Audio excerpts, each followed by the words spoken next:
Преку интерактивна настава, оделенскиот наставник на учениците од основното училиште Аврам Писевски им го презентираше здравиот начин на исхрана, потребата од правилно комбинирање на прехранбените продукти и како и колку да се внимава при калорискиот внес на храната. На овој едукативен час присуствуваа градоначалникот на Карпош Стефан Богоев, министерката за образование и наука Рената Треневска-Десковска и представници на УНИЦЕФ. Целта е учениците да се стекнат со здрави навики околу исхраната, но и со однос кој што ќе значи не фрлање на онаа храна која што ќе остане непотрошена и борбата заедно против сиромаштијата. Значи, присуствувавме на еден прекрасен час на кој што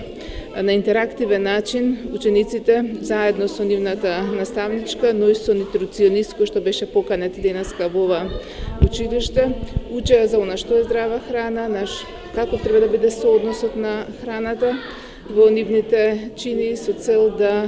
стекнат здрави навики за исхрана. Учениците беа задоволни од организирањето на ваков едукативен час, бидејќи и тие зема активно учество и покажаа големи знаења од областа на здравата исхрана.